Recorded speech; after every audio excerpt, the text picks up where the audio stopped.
ఈ రోజే పాల్గొన శనివారం ఎంతో విశేషమైన రోజు. వెంకటేశ్వర స్వామికి సంబంధించిన ఈ కథలను విన్నా, చదివినా, చెప్పినా, వినిపించినా సకల శుభాలు కలుగుతాయి. జన్మల దోషాలు తొలగి కోటి జన్మల పుణ్యం వస్తుంది. మరి ఆ కథలేంటో ఇప్పుడు ఈ వీడియోలో తెలుసుకుందాం. పూర్వకాలంలో తొండమాను చక్రవర్తి స్వామివారిని బంగారు తులసి దళాలతో పూజించేవాడు. కొంతకాలానికి తొండమాను చక్రవర్తికి ఎవరో కూడా నాలాగా స్వామిని పూజించి ఉండరు అనే గర్వం తలకు ఎక్కింది. ఈ విధమైన భావంతోనే ఒకరోజు శ్రీవారి ఆలయంలోకి ప్రవేశించే సమయానికి తాను పూజించిన బంగారు తులసి దళాలు పక్కకు తొయ్యబడి మట్టితో చేసిన పూలు స్వామివారి పాదాలపై వేయబడి ఉన్నాయి. అది చూసిన తొండమానుడు ఆశ్చర్యానికి లోనై స్వామివారిని ప్రార్థించాడు. అది ఆలకించిన స్వామి ఇలా పలికాడు, రాజా, నీవే కాదు, నాకు ప్రియమైన భక్తులు అనేక మంది ఉన్నారు. అటువంటి వారిలో భీముడు ఒకడు. కుండలు చేసుకుని జీవించే కుమ్మరి అయిన భీముడు చెక్కతో నా విగ్రహాన్ని ఇంటిలో ప్రతిష్ఠించి ప్రతిరోజు కుండలు చేసిన తర్వాత చేతులకు అంటుకున్న మట్టితో పూలు చేసి వాటితో నన్ను పూజిస్తాడు. అవే ఈ మట్టి పువ్వులు. నాకు బంగారు పూలైనా మట్టి పూలైనా ఒక్కటే. అవి సమర్పించడం వెనుక ఉన్న భక్తే నాకు కావాల్సింది అని పలికాడు స్వామి. వెంకటేశ్వర స్వామివారి మాటలు విని జ్ఞానోదయమైన తొండమానుడు స్వామివారితో కలిసి భీముడి ఇంటికి చేరుకున్నాడు. శ్రీ వెంకటేశ్వరుని చూసిన ఆనందంతో భీముడు పరిపరి విధాలా కీర్తించి తన ఆతిథ్యాన్ని స్వీకరించమని స్వామిని కోరగా అందుకు స్వామి అంగీకరించగా పగిలిన మట్టి పెంకులో సంకటి తెచ్చి స్వామివారికి అందించాడు భీముడు. స్వామివారు దాన్ని స్వీకరించారు. ఇది చూసిన తొండమానుడు భక్తి పారవస్యంలో మునిగిపోయాడు. అప్పట్నుంచి ప్రతిరోజు సగం పగిలిన మట్టి పెంకులో నివేదన పెట్టే ఆచారాన్ని ఏర్పరిచాడు. ఇప్పటికీ నిత్యం నైవేద్యం కుండ పెంకులోనే సమర్పించబడుతుంది. వివిధ రకాలైన పిండి వంటలు గంగాళాల కొద్దీ నైవేద్యంగా సమర్పించబడుతూ ఉన్నా అవన్నీ గర్భాలయానికి ముందున్న శయన మండపంలోనే నివేదిస్తారు. ఒక్క ఓడు నైవేద్యం మాత్రం గర్భాలయంలోకి తీసుకువెళ్లి నివేదిస్తారు. ప్రతిరోజు నివేదన కొరకు కొత్త కుండ పెంకునే ఉపయోగిస్తారు. అందువల్లే స్వామివారికి తోమని పల్లాలవాడు అనే పేరు ఏర్పడింది. కాగా కుమ్మరి భీముడు కుర్వతి నంబిగా ప్రసిద్ధి చెందాడు. భక్తులు కోరిన కోరికలు నెరవేరుస్తూ ఎంతో ప్రసిద్ధి చెందిన వెంకటేశ్వర స్వామివారిని శ్రీహరి, ఏడుకొండలవాడు, వడ్డీ కాసులవాడు, గోవిందుడు అని పిలుస్తారు. అయితే స్వామివారిని దర్శించుకునే భక్తులు తప్పనిసరిగా స్వామివారిని గోవిందా గోవిందా అనే పేరుతో పూజించడం మనం చూస్తున్నాము. అయితే స్వామివారిని ఈ విధంగా గోవిందా అనే పేరుతో పూజించడానికి గల కారణమేమిటి, ఈ పేరు వెనుక ఉన్న కథ ఏమిటి అనే విషయాలను ఇప్పుడు తెలుసుకుందాం.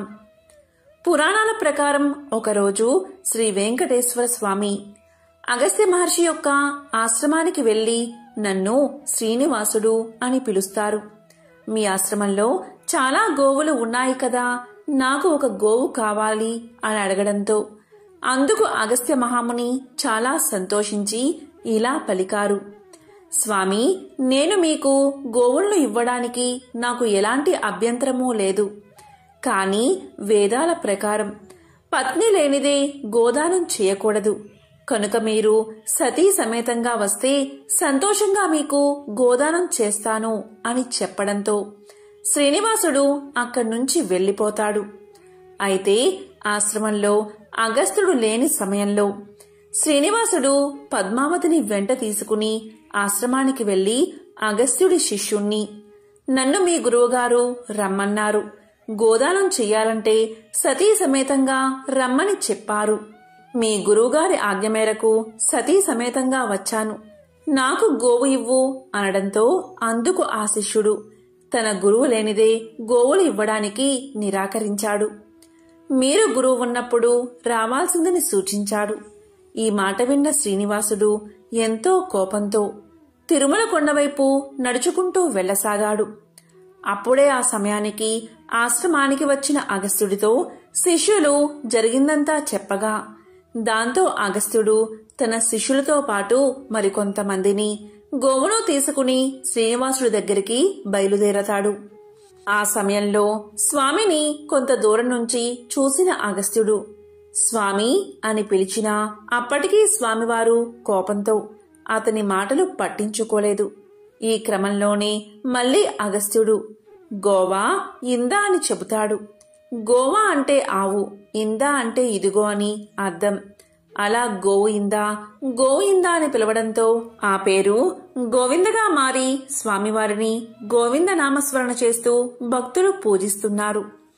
తిరుమలలో పూసిన ప్రతి పువ్వు స్వామి పాదాల చింతకు చేరాలి అనుకుంటుంది. శ్రీవారి తోమాల సేవలో మురవాలి అనుకుంటుంది.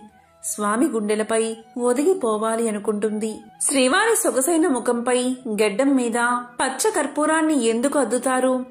అక్కడ స్వామిని ఎవరు కొట్టారు?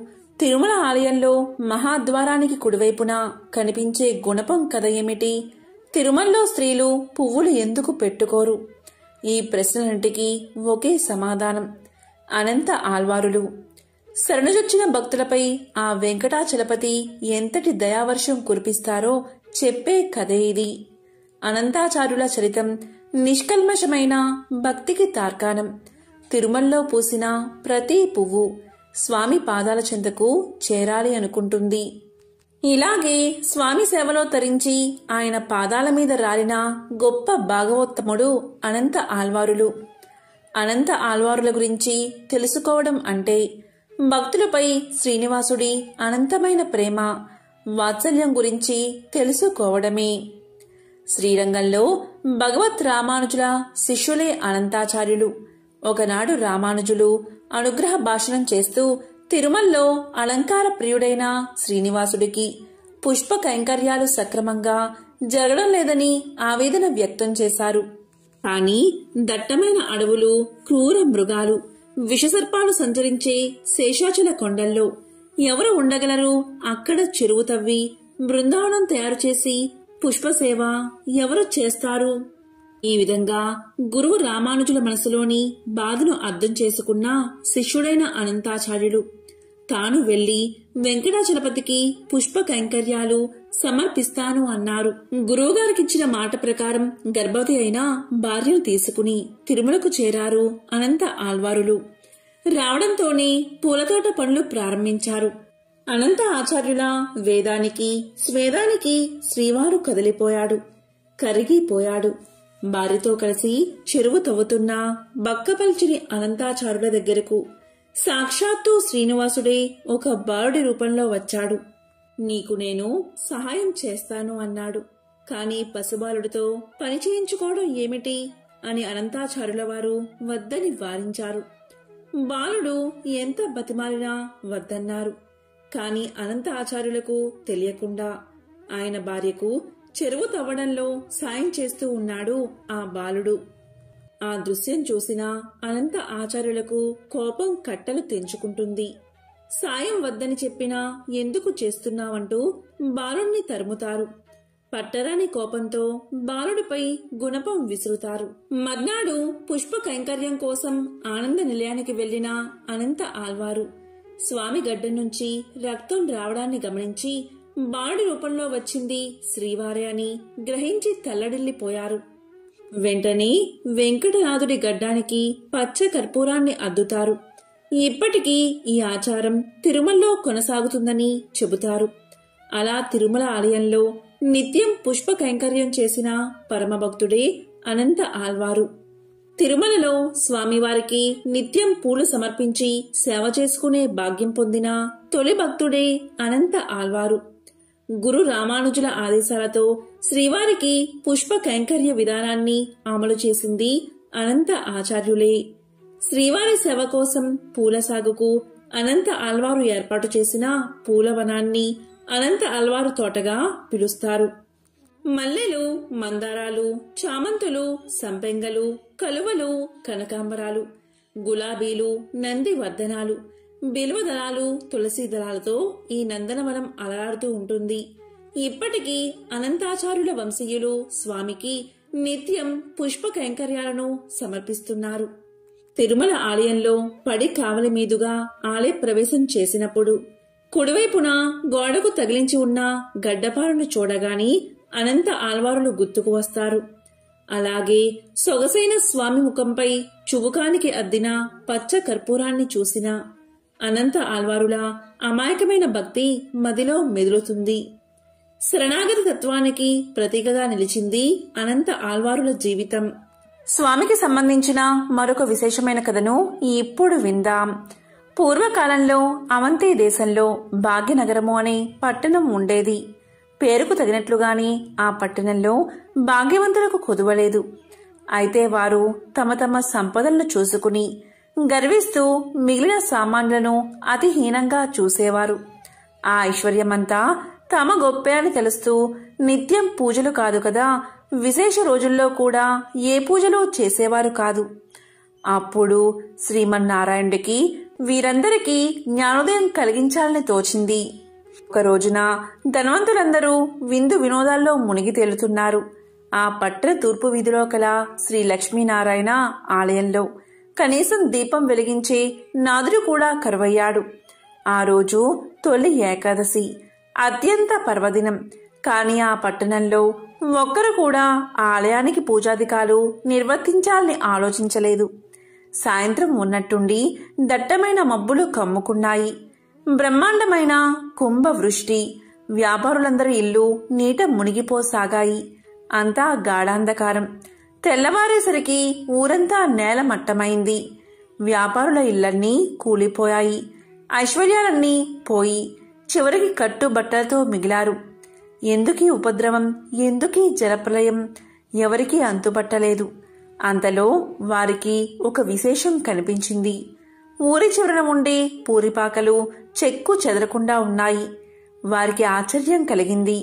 ఎంత కుంభవృష్టిలోనూ ఈ పూరిపాకలు ఎలా ఉన్నాయి అని వారిలో వారు అనుకుంటూ ఉండగా ఇంతలో ఒక పెద్ద మెరుపు మెరిసింది. అప్పుడు ఆకాశవాణి ఇలా పలికింది, ఓ మూర్ఖులారా, మీ సంపదలన్నీ మీ గొప్పదనమని భావిస్తూ ఉండడం వల్లే ఇలా జరిగింది. ఆ పూరి గుడిసెలో నివసించే దేవయ్య నాకు ప్రియ భక్తుడు. అతి సామాన్యుడైన దేవయ్య ప్రతిరోజు మీ ఊరిలోని శ్రీ లక్ష్మీనారాయణ ఆలయంలో దీపం వెలిగిస్తున్నాడు. అంతేకాక ప్రతి ఏకాదశి నాడు తనకు వీలున్నంతలో శ్రీ వెంకటేశ్వర వ్రతకల్పాన్ని నిర్వర్తిస్తున్నాడు. ఆ వ్రత ఫలితంగానే తనతో పాటు ఆ గుడిసెలోని వారందరూ రక్షించబడ్డారు. మీరందరూ కూడా ఆ వ్రతం ఆచరిస్తే మీ ఐశ్వర్యాలను తిరిగి పొందగలరు అని వినిపించింది. వెంటనే వారందరూ ఆ ఆలయానికి వెళ్లి తక్షణమే అందరూ తలొక పనికి పూనుకుని శ్రీ వెంకటేశ్వర వ్రతకల్పాన్ని ఆచరించారు. ఆ వ్రత ఫలితంగా అందరి గృహాలు పూర్వరూపంలో కనిపించాయి. అది మొదలుగా ఆ వర్తకులందరూ శ్రీవారి భక్తులై ప్రతి ఏకాదశి నాడు శ్రీ వెంకటేశ్వర వ్రతకల్పాన్ని ఆచరిస్తూ బతికి ఉన్నంతకాలం సుఖ సౌభాగ్యాలతో ఉండి చివరికి ముక్తిని పొందారు అని శ్రీ వశిష్ఠుల వారు వివరించారు. కలియుగానికి చాలా పూర్వం సమస్త ఋషులు కలిసి కశ్యప మహర్షి నేతృత్వంలో సమాజ శ్రేయస్సు కోసం ఒక గొప్ప యాగాన్ని అంటే మహాయజ్ఞాన్ని చెయ్యాలని సంకల్పిస్తారు. ఇది మహాయజ్ఞం కావడంతో త్రిమూర్తులలో ఒకరిని ముఖ్య అతిథిగా ఆహ్వానించాలని ఋషులు భావిస్తారు. ఈ సమయంలో నారద మహర్షి తన ప్రయాణ సమయంలో భూమిపైకి వచ్చి ఋషులు చెయ్యబోయే మహాయజ్ఞం గురించి తెలుసుకుంటాడు. అప్పుడు నారదుడు ఇలా పలుకుతాడు, ఓ మహారుషులారా, ఈ యాగంతో మీరు ఎవరిని సంతోష పెట్టబోతున్నారు? మీరు పవిత్రమైన త్రిమూర్తులలో అత్యంత ఉన్నతమైన వ్యక్తిని సంతోష పెట్టబోతున్నారా? పవిత్ర త్రిమూర్తులలో ఎవరు పరమేశ్వరుడు అన్న ప్రశ్నకు ఋషులు అయోమయానికి లోనవుతారు. దీంతో వారు త్రిమూర్తులలో ఉన్నతమైన వ్యక్తిని యాగానికి ఆహ్వానించాలని తలపోస్తారు. లోక కళ్యాణం కోసం యజ్ఞం తలపెట్టిన మహర్షులు త్రిమూర్తులలో గొప్పవారెవరో నిర్ణయించమని భృగు మహర్షిని పంపుతారు. అరికాలిలో నేత్రం కారణంగా తనకు గల శక్తి పట్ల గర్వితుడై ఉన్న భృగు మహర్షి తొలుత సత్యలోకానికి చేరుకుంటాడు. అక్కడ సత్యలోకంలో వేదగానం చేస్తూ బ్రహ్మదేవుడు, ఆయన గాత్రానికి వీణానాదాన్ని అందిస్తూ సరస్వతీదేవి సంగీతంలో సంలీనులై ఉన్నారు. ఆలు మగలిద్దరూ ఒకే అనుభూతిలో లయించి ఉండగా ఆ అనునాదం అనంతమై విస్తరించింది. భృగువు రాక వారిని ఆటంకపరచలేదు. దాంతో వారు ఆయన రాకకి స్పందించలేదు. దీంతో కోపగించిన భృగువు బ్రహ్మకు భూలోకంలో ఆలయాలు ఉండవని శపిస్తాడు. ఇక అక్కడ్నుంచి కైలాసానికి వెళ్తాడు. కైలాసంలో శివ పార్వతులు నాట్యంలో లీనమై ఉన్నారు.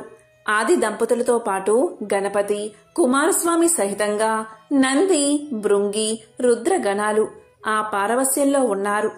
ఇక్కడ కూడా భృగు మహర్షికి స్వాగత సత్కారాలు లభించలేదు.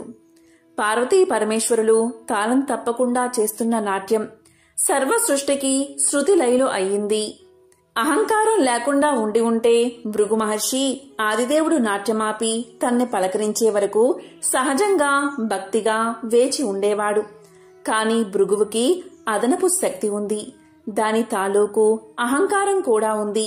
కాబట్టి భక్తుడు భగవంతుడి కోసం వేచి ఉండం కాదు, భగవంతుడే భక్తుడి రాక కోసం మెలకువతో ఉండాలి అనుకున్నాడు. దాంతో ఆగ్రహాన్ని నిగ్రహించుకోలేక లింగాకృతికే తప్ప పరమేశ్వరుడి రూపానికి అచ్చెళ్లు ఉండరాదని శపించాడు భృగువు. అక్కడ్నుంచి వైకుంఠానికి చేరుకున్నాడు. అక్కడ లక్ష్మీనారాయణులు చదరంగ వినోదంలో తల మునకలై ఉన్నారు. సత్యలోకంలో బ్రహ్మ సరస్వతుల హృదయాలు సంగీత భరితమైతే కైలాసంలో శివ పార్వతుల తనువులు నాట్యగతిలో లయించి ఉన్నాయి. వైకుంఠంలో లక్ష్మీ విష్ణువుల మేధస్సు పరంగా చదరంగ క్రీడలో మునిగి ఉన్నారు. సృష్టి స్థితి లయకారులం కదా అని త్రిమూర్తుల్లో ఎవరూ ఇల్లాలితో గడపడానికి సమయం లేదు, సమయం లేకుండా ఉన్నాం అనలేదు, అనుకోలేదు. క్రీడా వినోదంలో మునిగి ఉన్న శ్రీహరి శ్రీదేవులను చూశాడు భృగువు. అప్పటికే ఆగ్రహం హద్దులు దాటి ఉంది. కాలెత్తి మహావిష్ణువు వక్షస్థలంపై ఒక్క తన్ను తన్నాడు. గుండెలపై తన్నిన బిడ్డని చూసిన తండ్రిలా శాంతంగా చిరునవ్వు నవ్వాడు శ్రీహరి. భృగువుని బుజ్జగిస్తూ అతిథి సత్కారాలతో ఆజ్ఞపాద్యాలు సమర్పిస్తూ భృగువు అరికాలిలోని నేత్రాన్ని చిదిమేశాడు. అప్పటికి కాని భృగు మహర్షికి తలకెక్కిన అహంకారం మహమ్మారి దిగిపోలేదు. చేసిన తప్పిదాలు తెలిసి రాలేదు. పోగొట్టుకున్న తపశ్శక్తి నష్టం అర్థం కాలేదు. దాంతో దిమ్మ తిరిగి వాస్తవంలోకి వచ్చి పడ్డాడు భృగువు. దుఃఖిస్తూ శ్రీహరి పాదాలపై పడ్డాడు. ఆ పైన పశ్చాత్తాపంతో తపోవనానికి తరలిపోయాడు. అతన్ని ఆశీర్వదించి తిరిగి చూసిన శ్రీహరికి ఎదురుగా శోకమూర్తి అయి శ్రీలక్ష్మి నిలిచి ఉంది. తన నివాస స్థానమైన మహావిష్ణువు వక్షస్థలంపై తన్నిన భృగువుని విష్ణువు శిక్షించకుండా సమాదరించి పంపినందుకు ఆ తల్లి అవమానం చెందింది. అనునయించబోయిన శ్రీమన్నారాయణుడికి శ్రీదేవి శోకాశ్రువులే సమాధానం చెప్పాయి. బాధాతప్తమై ఆ ఇల్లాలు కన్నీటితో భర్తని విడిచిపోయింది. సిరి తనతో ఉన్నప్పుడు సర్వ సంపదలతో వైభవమూర్తే విలసిల్లిన శ్రీమన్నారాయణుడు సిరిదేవి విడిచి వెళ్లడంతో దరిద్ర నారాయణుడై అడవులు పట్టిపోయాడు. గుక్కెడు పాలకి పుట్టలో ఉండి పొదుగు వదిలిన గోమాత పుణ్యాన కడుపు నింపుకున్నాడు. దేశ దిమ్మరిలా తిరుగుతూ వకులమాలని చేరినప్పుడు సైతం ఎవరు నాయనా నీవు అంటే ఏ పేరుని చెప్పను, ఏ పేరుతో పిలిచినా పలుకుతాను, ఏ ఊరని చెప్పను, అన్ని ఊళ్ళు నావే, సిరి నుండే తల్లి ఇప్పుడు తొలగిపోయింది అంటాడు. ఆ తల్లి జాలిపడుతూ అంతే నాయనా లోకరీతి, భాగ్యమున్నంతకాలం అందరూ గౌరవిస్తారు, కలిమి కోల్పోయిన నాడు అన్నీ కోల్పోయినట్టే అంటూ కన్నబిడ్డను ఆదరించినట్లు ఆదరిస్తుంది. ఆశ్రమవాసి అయి వరహమూర్తి అనుమతి పొంది ఆశ్రితుడై జీవిస్తూ ఆకాశరాజ పుత్రి పద్మావతిని పరిణమాడాలి అనుకుంటే పైసలేవి, పెళ్లి చేసుకునేందుకు వడ్డీకి అప్పు తీసుకోవాల్సి వచ్చింది. ఒకప్పుడు సిరి సంపదలకి నెలవైనవాడు. కలకంట కంట కన్నీరొలికితే అదీ పరిస్థితి. శ్రీ వెంకటేశ్వర స్వామికి సంబంధించిన ఒక విశేషమైన కథను ఇప్పుడు విందాం. పూర్వకాలంలో మగధ సామ్రాజ్యంలో విష్ణుచిత్తుడు అనే శ్రీవారి ప్రియభక్తుడు ఉండేవాడు. అతనికి 9 మంది స్త్రీ సంతానం కలిగారు. ఎంతో పాండిత్యం ఉన్న మిక్కిలి పేదరికంతో బాధపడుతున్నాడు విష్ణుచిత్తుడు. విష్ణుచిత్తుని భార్య తారామతి. ఎల్లప్పుడూ ఆమె శ్రీమన్నారాయణ్ణి ప్రార్థిస్తూ ఉండేది. అప్పుడప్పుడు వివాహాది శుభకార్యాల పౌరోహిత్య కార్యక్రమంలో దక్షిణగా వచ్చే కొద్ది సొమ్ముతో ఎంతో కష్టాలు పడుతూ కాపురం సాగిస్తున్నారు ఆ దంపతులు. కుమార్తెలకు యుక్త వయసు వచ్చింది. తారామతికి ఎప్పుడూ వీరి వివాహం ఎలా జరిపించాలా అనే చింతగా ఉండేది. ఆ శ్రీనివాసుణ్ణి ప్రార్థిస్తూ కాలం గడుపుతూ ఉండేది తారామతి. ఓ శ్రీనివాస భక్తులారా, ఆశ్రిత జనరక్షకుడైన శ్రీ వెంకటేశ్వర స్వామివారికి తన భక్తులన్నా అపార ప్రేమ అని మనందరికీ తెలిసిందే కదా. ఇలా ఉండగా ఒకరోజు ఉదయం ఒక వృద్ధ బ్రాహ్మణుడు విష్ణుచిత్తుని ఇంటి తలుపు తట్టాడు. అయ్యా, నేను వంగదేశపు వాసిని. ఒక యజ్ఞం నిమిత్తం వెళుతూ దారి మధ్యలో ఈ దేశానికి చేరుకున్నాను. దయచేసి ఈ ఒక్కరోజు మీ ఇంట్లో ఉండనిస్తే తిరిగి రేపు ఉదయమే వెళ్లిపోతాను అని విష్ణుచిత్తుణ్ణి అర్థించాడు. అందుకు విష్ణుచిత్తులు ఇలా పలికాడు. స్వామి, అంతకు మించిన అదృష్టం మాకేముంటుంది? అతిథి సాక్షాత్తు శ్రీమన్నారాయణుడితో సమానమని మన పురాణాలు ఘోషిస్తున్నాయి కదా. తమరు ఎటువంటి సంకోచం లేకుండా మా ఇంట్లో తప్పక ఉండవలసింది అని ఆ ముసలి బ్రాహ్మణుణ్ణి లోపలికి తీసుకువచ్చి సపర చర్యలు చేశాడు. ఆ రోజు మధ్యాహ్నం భోజనం చేసిన తర్వాత ఆ వృద్ధ బ్రాహ్మణుడు తారామతితో ఇలా అంటాడు. ఏమమ్మా, దిగాలుగా ఉన్నావు? ఏమిటి నీ బాధ? ఏమీ సంకోచించకుండా చెప్పు అన్నాడు. అప్పుడు తారామతి ఇలా అంటుంది. స్వామి, తమరు మహా తపస్సంపన్నులు.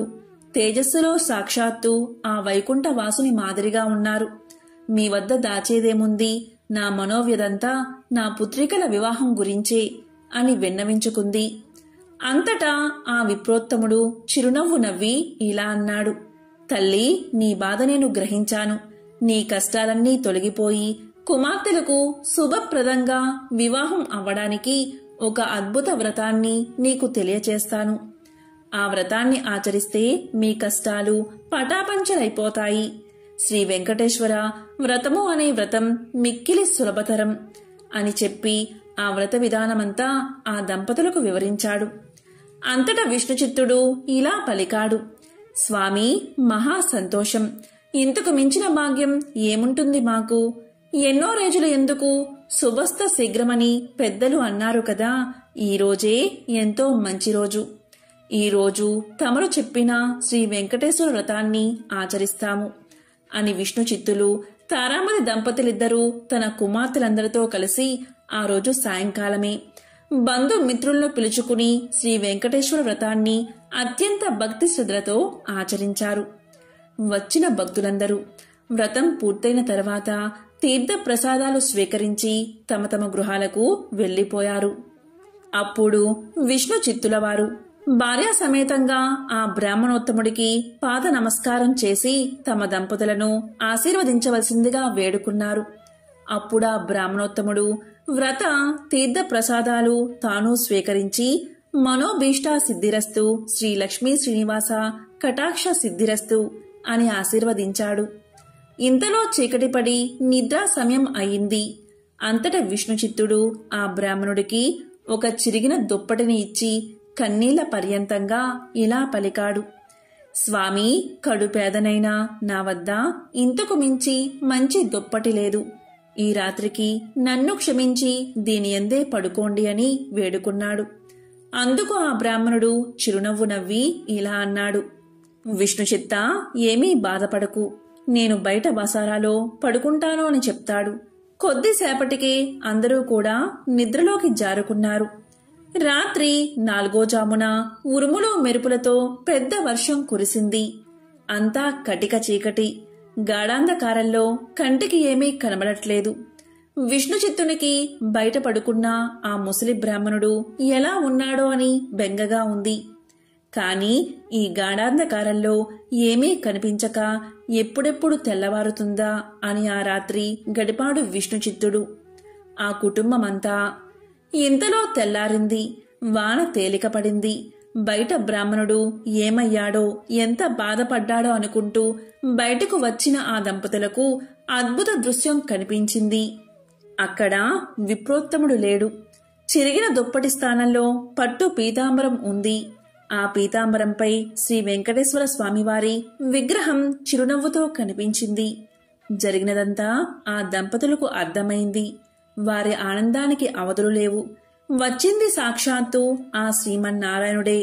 ఆహా, ఏమి మన భాగ్యము! కాని ఆ స్వామివారిని గ్రహించలేకపోయామే. చివరికి చిరిగిన దుప్పటి ఇచ్చామే అని తలుస్తూ శ్రీ స్వామివారి విగ్రహాన్ని కళ్లకు అద్దుకుని ఇంట్లోకి వచ్చారు. ఇల్లంతా స్వర్ణమయంగా కనిపించింది. అంతటా ధనరాశులే. ఆహా, శ్రీ వెంకటేశ్వర స్వామివారి వ్రతకల్ప మహత్యం వల్ల కదా ఇదంతా జరిగింది అని ఆ స్వామిని అనేక విధాలా స్తుతించారు. చూసారా, సాక్షాత్తు శ్రీ స్వామివారే ఆ భక్తుడి ఇంటికి అతిథి రూపంలో వచ్చి వ్రత విధానం చెప్పడమే కాకుండా తీర్థ ప్రసాదాలు కూడా తానే స్వయంగా స్వీకరించాడు. శ్రీ స్వామివారు అంతటి కరుణామయుడు. ఎవరైతే భక్తి శ్రద్ధలతో ఈ వ్రతాన్ని ఆచరిస్తారో వారింటికి తానే స్వయంగా ఏదో రూపంలో తప్పక వస్తాడు. మీరందరూ కూడా ఈ వ్రతాన్ని ఆచరించి స్వామివారి కరుణా కటాక్షాలు పొందండి. శ్రీ లక్ష్మీ శ్రీనివాస కటాక్ష సిద్ధిరస్తు అని విశ్వామిత్రుల వారు ముళ్లకు తెలియచేశారు. శ్రీ వెంకటేశ్వరాయ నమః అనేది వెంకటేశుడి మంత్రం. ఈ అష్టాక్షరి మంత్రం గురించి మాతృశ్రీ వెంగమాంబ రాసిన శ్రీ వెంకటాచల మహత్యం అన్న గ్రంథంలోని తృతీయ ఆశ్వాసం 177వ పుటలో శ్రీ వెంకటేశ్వరాయ నమః అనే అష్టాక్షరి మంత్రం గురించి ప్రస్తావించారు. శ్రీనివాసుడు ఈ మంత్రాన్ని ఓంకారపూర్వకంగా జపించవచ్చునని అందులో పేర్కొన్నారు. గురుముఖంగా మంత్రం గ్రహించి శ్రీ వెంకటేశ్వరాయ నమః అనే స్వామివారి మంత్రాన్ని జపిస్తే కృతార్థత సిద్ధిస్తుందని ప్రతీతి. కేవలం శ్రీ శ్రీనివాసుడి నామజపం కూడా అష్టాక్షరి మంత్రమంతటి ఫలితాన్ని ఇస్తుంది. పూర్వకాలంలో అవంతి దేశంలో భాగ్యనగరము అనే ఒక పురపట్టణం ఉండేది. పేరుకు తగినట్లుగానే ఆ పట్టణంలో భాగ్యవంతులకు కొదవలేదు. అయితే వారు తమ తమ సంపదలను చూసుకుని గర్విస్తూ మిగిలిన సామాన్యులను అతిహీనంగా చూసేవారు. ఆ ఐశ్వర్యమంతా తమ గొప్పే అని తలుస్తూ నిత్య పూజలు కాదు కదా, విశేష రోజుల్లో కూడా ఏ పూజలు చేసేవారు కాదు. అప్పుడు శ్రీమన్నారాయణుడికి వీరందరికీ జ్ఞానోదయం కలిగించాలి అని తోచింది. ఒక రోజున ఆ ధనవంతులు విందు వినోదాలతో మునిగి తేలుతున్నారు. ఆ పట్టణ తూర్పు వీధుల్లో కల శ్రీ లక్ష్మీనారాయణ ఆలయంలో కనీసం దీపం వెలిగించే నాదుడు కూడా కరువయ్యాడు. ఆ రోజు తొలి ఏకాదశి, అత్యంత పర్వదినం. కాని ఆ పట్టణంలో ఒక్కరు కూడా ఆలయానికి వెళ్లి పూజ చెయ్యాలి అని ఆలోచించలేదు. సాయంత్రం ఉన్నట్టుండి దట్టమైన మబ్బులు కమ్ముకున్నాయి. బ్రహ్మాండమైన కుంభవృష్టి కురిసింది. వ్యాపారులందరి ఇల్లు నీటిలో మునిగిపోయాయి. అంతా గాఢాంధకారం. తెల్లవారేసరికి ఊరంతా నేల మట్టం అయిపోయింది. వ్యాపారాలు అన్నీ పోయి చివరికి ఐశ్వర్యాలు పోయి కట్టుబట్టలతో మిగిలారు. ఎందుకీ ఉపద్రవం, ఎందుకీ జలప్రలయం, ఎవరికీ అంతు పట్టలేదు. అంతలో వారికి ఒక విశేషం కనిపించింది. ఆ ఊరి చివరన ఉండే పూరిపాకలు చెక్కు చెదరకుండా ఉన్నాయి. ఎంతో ఆశ్చర్యం కలిగింది. ఇంత కుంభవృష్టిలోనూ ఈ పూరిపాకలు ఎలా ఉన్నాయి అని వారిలో వారు అనుకుంటూ ఉండగా ఒక పెద్ద మెరుపు మెరిసింది. అప్పుడు ఆకాశవాణి ఇలా పలికింది, ఓ మూర్ఖులారా, మీ సంపదలన్నీ మీ గొప్పతనం అని భావిస్తూ ఉండడం వల్లే ఇలా జరిగింది. ఆ పూరి గుడిసెలో నివసించే దేవయ్య నాకు ప్రియభక్తుడు. ప్రతిరోజు మీ ఊరిలోని శ్రీ లక్ష్మీనారాయణ ఆలయంలో దీపాన్ని వెలిగిస్తూ ఉంటాడు. అంతేకాదు, ప్రతి ఏకాదశి రోజు తనకు వీలున్నంతలో శ్రీ వెంకటేశ్వర వ్రతకల్పాన్ని నిర్వర్తిస్తూ ఉంటాడు. తనతో పాటు ఆ గుడిసెలోని వారందరూ రక్షించబడ్డానికి దేవయ్యే కారణం. మీరందరూ కూడా ఈ వ్రతాన్ని ఆచరించండి. ఇలా చేస్తే మీ ఐశ్వర్యాలను తిరిగి పొందగలరు అని వినిపించింది ఆకాశవాణి. వెంటనే వ్యాపారులందరూ ఆ ఆలయానికి వెళ్లి తక్షణమే అందరూ తలా ఒక పనిని పూర్తి చేసుకుని శ్రీ వెంకటేశ్వర వ్రతకల్పాన్ని ఆచరించారు. అందరి గృహాలు పూర్వరూపంలో కనిపించాయి. ఆ రోజు మొదలు ఆ వర్తకులందరూ శ్రీవారి భక్తులై ప్రతి ఏకాదశి రోజు శ్రీ వెంకటేశ్వర స్వామి యొక్క వ్రత కల్పాన్ని ఆచరిస్తూ బతికి ఉన్నంతకాలం సుఖ సౌభాగ్యాలతో ఉండి చివరికి ముక్తిని పొందారు అని శ్రీ వశిష్ఠుల వారు వివరించి చెప్పారు. ఈ కథను విన్నవారు, చదివినవారు, ప్రసాదం స్వీకరించిన వారు శ్రీవారి కృపకు పాత్రులై మహాభాగ్యాన్ని పొందుతారు. పూర్వకాలంలో నగరి అనే గ్రామంలో ధనగుప్తుడు అనే ఒక వ్యాపారి ఉండేవాడు. అతను పరమ లోభి. ఎంత ధనాన్ని సంపాదించినా అతని లోభితనానికి అంతులేకుండా పోయేది. ఈ ఐశ్వర్యమంతా తన గొప్పే అని భ్రమలో కొట్టు మిట్టాడుతూ ఉండేవాడు. ఎంతటి వారినైనా ఈ అహంకారమే కదా పాతాళానికి అనగదొక్కేది. ధనగుప్తుడి భార్య కాంతిమతి. ఆమె ఎంతో భక్తి కలిగి ఉండేది. వారికి 3 కుమార్తెలు. చివరి కూతురైన కుమారికి దైవభక్తి ఎక్కువగా ఉండేది. ఎల్లప్పుడూ ఆ శ్రీనివాసుణ్ణి తలుస్తూ ఉండేది. తండ్రికి తెలియకుండా వీలు ఉన్నప్పుడల్లా శ్రీ వెంకటేశ్వర స్వామివారి ఆలయానికి వెళ్లి స్వామిని దర్శించుకుని వస్తూ ఉండేది చిన్న కూతురైన కుమారి. ఆమె ఆలయానికి వెళ్లినప్పుడల్లా అక్కడ ఇచ్చిన ప్రసాదాన్ని ఇంటికి వచ్చి అందరికీ ఇచ్చినా తండ్రి మాత్రం ఎప్పుడూ తీసుకునేవాడు కాదు. భర్త ప్రవర్తనకు కాంతిమతి ఎంతగానో బాధపడేది. ఒకరోజు కుమారి తన స్నేహితురాలి ఇంట శ్రీ వెంకటేశ్వర స్వామివారి వ్రతం జరుగుతుంది అని తెలుసుకుని వెళ్ళాలి అని అక్కడికి వెళ్తుంది. వ్రతం పూర్తయ్యేసరికి మిట్ట మధ్యాహ్నమయ్యింది. ప్రసాదాన్ని తాను స్వీకరించి కొంచెం పొట్లంగా కట్టుకుని ఇంటికి బయలుదేరింది కుమారి. మార్గమధ్యలోకి వచ్చేసరికి ఎండ తీవ్రత ఎక్కువైంది. ఎక్కడైనా కొంచెం దాహం తీర్చుకుందామని కుమారి అనుకోగానే ఆ పక్క వీధిలోనే తన తండ్రి అంగడి ఉందని కుమారికి గుర్తొచ్చింది. వెంటనే అంగడికి వెళ్లి వ్రతం గురించి తండ్రికి చెప్పకుండా నీళ్లు అడిగి తాకింది. తండ్రి కోపగించుకుంటాడు అనే భయంతో కంగారుగా దాహం తీర్చుకుని వడివడిగా ఇంటిదారి పట్టింది కుమారి. ఈ హడావిడిలో కుమారి ప్రసాదం పొట్లం దుకాణంలోనే మర్చిపోయి ఇంటికి వెళ్లిపోయింది. ఇంతలో ఆ బజారులో ఒక్కసారిగా అలజడి మొదలైంది. ప్రజలందరూ హాహాకారాలు చేస్తూ గగ్గోలు పెడుతున్నారు. పెద్ద అగ్ని ప్రమాదం సంభవించి ఆ వీధిలోని దుకాణాలన్నీ అగ్నిదేవుడి ప్రతాపానికి ఆహుతి అవ్వడం మొదలుపెట్టాయి. అసలే మెట్ట మధ్యాహ్నం. దానికి తోడు తీవ్రమైన వడగాలి. శరీరం భయంతో కంపించిపోయింది వ్యాపారికి. ఇంకొద్ది క్షణాల్లో తన దుకాణం కూడా బూడిద కావాల్సిందే. ఈ ఆలోచనతో అతని చేతులు వణికిపోతున్నాయి. దుకాణం నుంచి అందరూ బయటకు పరుగులు తీశారు. కాని వ్యాపారి మాత్రం అలాగే ఉండిపోయాడు. దుకాణాన్ని విడిచిపోబుద్ధి కావడం లేదు. అక్కడే ఉంటే తాను కూడా మాడి మసైపోగలడు. ఈ కంగారుతో చేతికి ఏదో పొట్లం తగలగానే ఏ ఆలోచన లేకుండా తీసి నోట్లో వేసుకున్నాడు. అది తీయగా అనిపించింది. అంతేకాదు వ్యాపారి మనసు కొంచెం స్థిమితపడింది. ప్రశాంతంగా అనిపించింది. అప్పుడే ఒక అద్భుతమైన సంఘటన జరిగింది. మంటలన్నీ ధనగుప్తుడి దుకాణం వద్దకు వచ్చి ఆగిపోయాయి. ఒక్క నిప్పురవ్వ కూడా ధనగుప్తుడి దుకాణాన్ని తాకలేదు. ఏమిటి విచిత్రం, ఏమిటి మాయా? ధనగుప్తుడికి నోట మాట రావడం లేదు. ఇంతలో ఈ వీధిలో అగ్ని ప్రమాదం జరిగిందని తెలిసి ధనగుప్తుడి భార్య కాంతిమతి కుమార్తెలతో సహా భయ ఆందోళనతో ఆ శ్రీనివాసుణ్ణి ప్రార్థిస్తూ అక్కడికి వచ్చింది. దుకాణం వరకు వచ్చిన మంటలు పక్కనే ఉన్న అంగడి వద్దే ఆగిపోవడం చూసి వారందరూ సంభ్రమాశ్చర్యాలకు లోనయ్యారు. అప్పుడు కుమార్తెకు తాను దుకాణంలో మర్చిపోయిన పొట్లం గుర్తుకు వచ్చింది. ధనగుప్తుడు అంతకుముందు తిన్నది అదే పదార్థంగా గ్రహించాడు. అప్పుడు చిన్న కూతురు ఇలా చెప్పడం ప్రారంభించింది. ధనగుప్తుడు తిన్నది వెంకటేశ్వర స్వామివారి యొక్క ప్రసాదమని, వ్రతంలో పాల్గొనడం గురించి అంతా వివరించి చెప్పింది. తాను స్వీకరించిన ఆ ప్రసాదం అగ్ని ప్రమాదం నుండి రక్షించింది అని ధనగుప్తుడు గ్రహించాడు. శ్రీవారిని క్షమించమని చెంపలు వేసుకున్నాడు.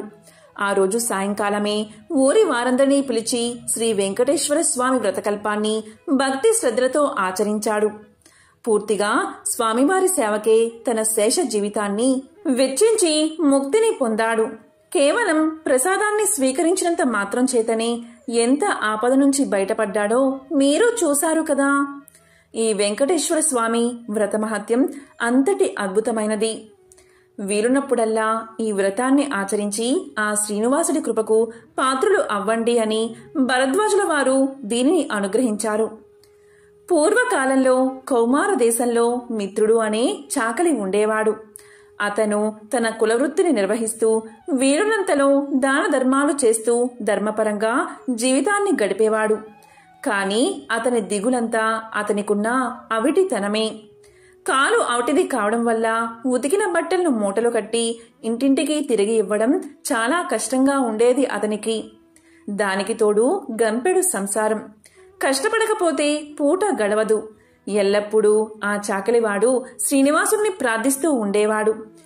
ఏదో ఒక రోజున ఆ స్వామి తన్ని కరుణించకుండా పోతాడా అనే నమ్మకంతో జీవితం గడిపేవాడు. భక్త సులభుడైన ఆ శ్రీమన్నారాయణుడు ఇదంతా గమనిస్తూనే ఉన్నాడు. ఎవరికైనా వారి పూర్వజన్మ కర్మ నివృత్తి అయ్యే సమయానికి శ్రీనివాసుడే ఏదో ఒక రూపంలో వచ్చి తన భక్తులను తప్పకుండా ఆదుకుంటాడు.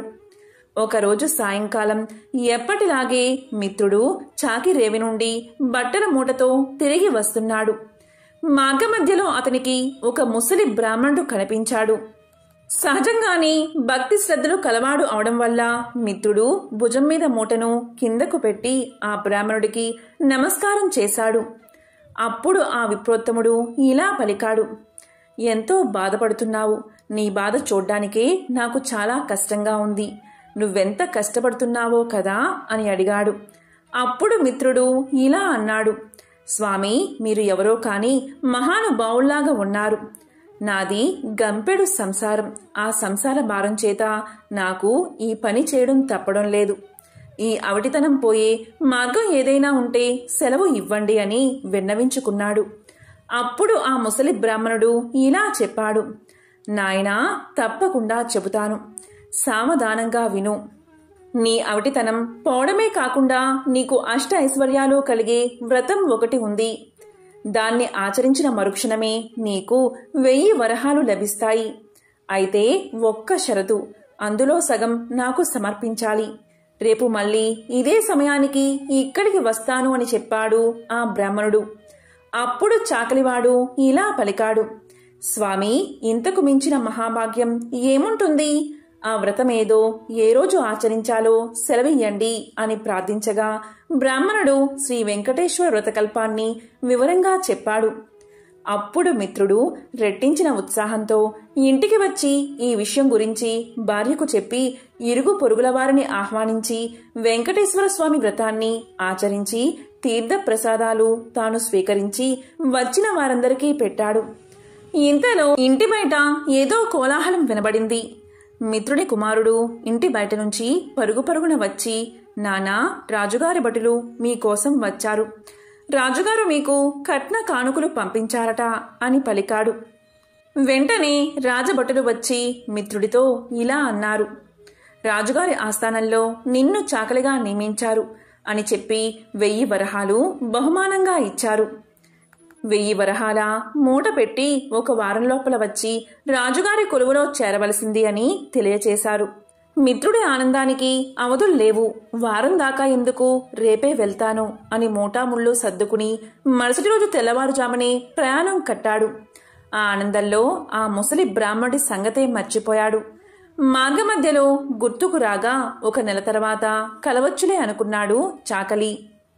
వెళ్ళి రాజుగారి ఆస్థానంలో చేరాడు. రోజులు నెలలు గడిచిపోతున్నాయి. ఆ బ్రాహ్మణుడికి ఇచ్చిన మాట పూర్తిగా మర్చిపోయాడు.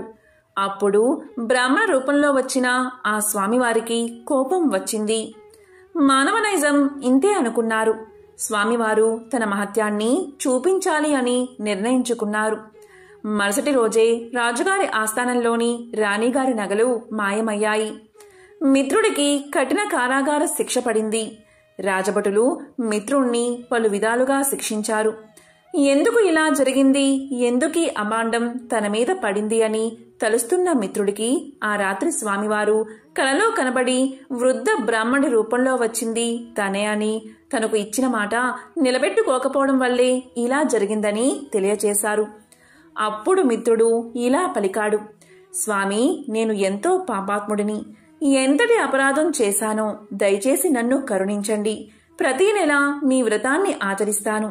నా సంపాదనలో సగం భాగం ప్రతి నెల జీవితాంతం తమకే సమర్పిస్తాను అని చెంపలు వేసుకుని స్వామివారిని పరిపరి విధాలుగా వేడుకున్నాడు. భక్తజన బాంధవుడైన స్వామివారు అందుకు సంతోషించి మిత్రుణ్ణి అనుగ్రహించారు. శ్రీవారి అనుగ్రహం చేత రాణిగారి నగలు వేరే ప్రదేశంలో మరుసటి రోజే దొరికాయి. మిత్రుడు దొంగలించలేదు అని రాజుగారు గ్రహించారు. మిత్రుణ్ణి కారాగారం నుంచి వదిలేశారు. అప్పట్నుంచి మిత్రుడు స్వామివారికి ఇచ్చిన మాట ప్రకారం ప్రతి నెల శ్రీ వెంకటేశ్వర స్వామివారి వ్రతాన్ని ఆచరిస్తూ తన సంపాదనలో సగభాగం స్వామివారికే సమర్పిస్తూ కలకాలం సుఖంగా జీవించి చివరన ముక్తిని పొందాడు అని అత్రి మహర్షివారు సెలవిచ్చారు. పూర్వకాలంలో సుగద సామ్రాజ్యంలో విష్ణుచిత్తుడు అనే శ్రీహరి ప్రియభక్తుడు ఉండేవాడు. అతనికి 9 మంది ఆడపిల్లలు. అతను ఎంతో పాండిత్యం తెలిసినవాడు. అయినా కూడా పేదరికంలో బాధపడుతూ ఉండేవాడు. విష్ణుచిత్తుడి భార్య తారామతి ఎల్లప్పుడూ ఆ శ్రీమన్నారాయణుడి పాద పద్మాలయంతే మనసు లగ్నం చేసి ప్రార్థిస్తూ ఉండేది. అప్పుడప్పుడు వివాహాది శుభకార్యాల్లో పాల్గొనేవాడు విష్ణుచిత్తుడు. దక్షిణగా వచ్చే కొద్దిపాటి సొమ్ముతో అష్ట కష్టాలు పడుతూ సంసార సాగరాన్ని సాగిస్తున్నాడు. పిల్లల పెళ్లిళ్లు ఎలా జరపాలి అని ఆలోచిస్తూ శ్రీనివాసుని తలుచుకుంటూ కాలం గడిపేది విష్ణుచిత్తుని భార్య. ఒకరోజు ఉదయాన్నే ఒక వృద్ధ బ్రాహ్మణుడు విష్ణుచిత్తుని ఇంటి తలుపు తట్టాడు. అయ్యా, నేను వంగదేశపు వాడిని. ఒక యజ్ఞం నిమిత్తం వెళుతూ దారి మధ్యలో ఈ దేశానికి వచ్చాను. దయచేసి ఈ ఒక్కరోజు మీ ఇంట్లో ఉండనిస్తే తిరిగి రేపు ఉదయాన్నే వెళ్ళిపోతాను అని అర్థించాడు. అప్పుడు విష్ణుచిత్తుల వారు ఇలా పలికారు, స్వామి, అంతకు మించిన అదృష్టం మాకేముంది? తమరు ఎటువంటి సంకోచమూ లేకుండా మా ఇంటిలో ఉండండి అని ఆ వృద్ధ బ్రాహ్మణుణ్ణి లోపలికి తీసుకువచ్చి సపరి చర్యలు చేశాడు. వృద్ధ బ్రాహ్మణుడు విష్ణుచిత్తుడి భార్యని చూసి ఇలా అన్నాడు, ఏమమ్మా అలా ఉన్నావు? ఏమిటి నీ దిగులు? నాకు చెప్పు అన్నాడు. అప్పుడు తారామతి ఇలా పలికింది, స్వామి, మీరు చూస్తే తేజో సంపన్నులాగా ఉన్నారు. నాకు చింత ఏమీ లేదు. కేవలం నా బాధ అంతా నా బిడ్డల వివాహం గురించి మాత్రమే అని విన్నవించింది. అప్పుడు వృద్ధ బ్రాహ్మణుడు ఇలా పలికాడు, నీ కష్టాలన్నీ తొలగి నీ కుమార్తెలకు శుభప్రదంగా వివాహం కలగడానికి ఒక అద్భుతమైన వ్రతాన్ని చెప్తాను. ఆ వ్రతాన్ని ఆచరించడం వల్ల మీ కష్టాలన్నీ తొలగిపోయి భోగ భాగ్యాలతో తులతూగుతారు. శ్రీ వెంకటేశ్వర స్వామివారి వ్రతం ఎంతో సులభతరం అని వ్రత విధానాన్ని మొత్తం ఆ దంపతులకు వివరించి చెప్పాడు. అప్పుడు విష్ణుచిత్తుడు సంతోషించి ఇలా పలికాడు, స్వామి, మహా సంతోషం. ఇంతకు మించిన మహాభాగ్యం మాకు ఏముంటుంది? ఎన్నో రోజులు ఎందుకు, శుభస్థ శీఘ్రం అని అన్నారు కదా మన పెద్దలు. ఈరోజే శనివారం. ఎంతో శుభమైన ఈ రోజు తమరు సెలవిచ్చిన శ్రీ వెంకటేశ్వర స్వామివారి వ్రతాన్ని ఆచరిస్తాము అని విష్ణుచిత్తుల దంపతులు తమ కుమార్తె అందరితో కలిసి ఆ రోజు సాయంకాలమే బంధుమిత్రులను ఆహ్వానించి శ్రీ వెంకటేశ్వర స్వామివారి వ్రతాన్ని అత్యంత భక్తి శ్రద్ధలతో ఆచరించారు. వచ్చిన భక్తులందరూ వ్రతం పూర్తయిన తర్వాత తీర్థ ప్రసాదాలు స్వీకరించి తమ తమ గృహాలకు వెళ్లిపోయారు. అప్పుడు విష్ణుచిత్తుల వారు భార్యాసమేతంగా ఆ వృద్ధ బ్రాహ్మణుడుకు పాద సత్కార్యాలు గావించి తమ దంపతులను ఆశీర్వదించవలసిందిగా కోరుకున్నారు. ప్రసాదాలు తాము కూడా స్వీకరించారు. ఆ బ్రాహ్మణుడు కూడా ఆ వ్రత ఫల నైవేద్యాలను స్వీకరించి మనోభీష్ట ఫల సిద్ధిరస్తు అని పలికాడు. శ్రీ లక్ష్మీ శ్రీనివాస కటాక్ష సిద్ధిరస్తు అని ఆశీర్వదించాడు. ఇంతలో చీకటి పడి నిద్ర సమయమైంది. అప్పుడు విష్ణుచిత్తుడు బ్రాహ్మణుడికి ఒక చిరిగిన దుప్పటిని ఇచ్చి కన్నీళ్లు పర్యంతమై ఏడ్చి ఇలా పలికాడు, స్వామి, కడు పేదవాడైన నేను, నా వద్ద ఇంతకు మించి మంచి దుప్పటి లేదు. ఈ రాత్రికి నన్ను క్షమించి దీనియందే విశ్రమించవలసింది అని వేడుకున్నాడు. అందుకు ఆ బ్రాహ్మణుడితో వృద్ధ బ్రాహ్మణుడు ఇలా పలికాడు, నీవు ఏమీ చింతించవద్దు అని చెప్పి తన బయట వసారాలో పడుకుంటాను అని చెప్పాడు.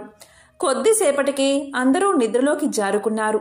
రాత్రి 4వ జామున ఉరుములు మెరుపులతో పెద్ద వర్షం మొదలయింది. ఎటు చూసినా కటిక చీకటి. గాఢాంధకారంలో కంటికి ఏమీ కనిపించలేదు. ఆ ముసలి బ్రాహ్మణుడు ఎలా ఉన్నాడో అని బెంగగా ఉంది. కాని ఈ గాఢాంధకారంలో ఏమీ కనిపించకపోగా ఎప్పుడు తెల్లవారుతుందా అని ఆ రాత్రి ఆ దంపతులు ఎలాగో గడిపారు.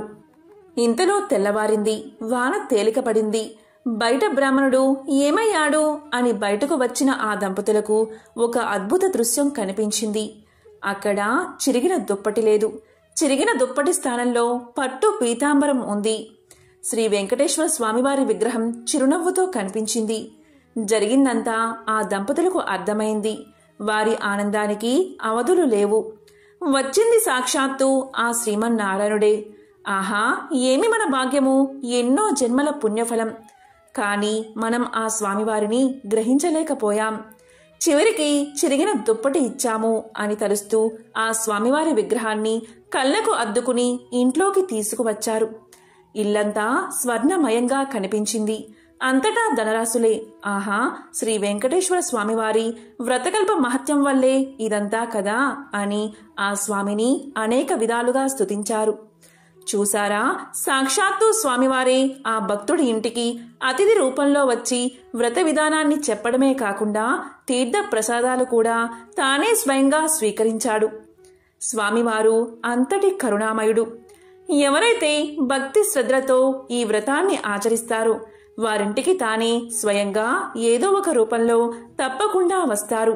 మీరందరూ కూడా శ్రీ వెంకటేశ్వర స్వామివారి వ్రతాన్ని ఆచరించి స్వామివారి కరుణా కటాక్షాలను పొందండి. శ్రీ లక్ష్మీ శ్రీనివాస కటాక్ష సిద్ధిరస్తు అని విశ్వామిత్రుల వారు దీన్ని సెలవిచ్చారు. ఎంతో పవిత్రమైన విశేషమైన ఈ రోజు ఈ కథలను విన్నా, చదివినా, చెప్పినా, వినిపించినా సకల శుభాలు కలుగుతాయి. జన్మల దోషాలు తొలగి కోటి జన్మల పుణ్యం వస్తుంది. ఓం నమో వెంకటేశాయ. ఓం నమః శివాయ.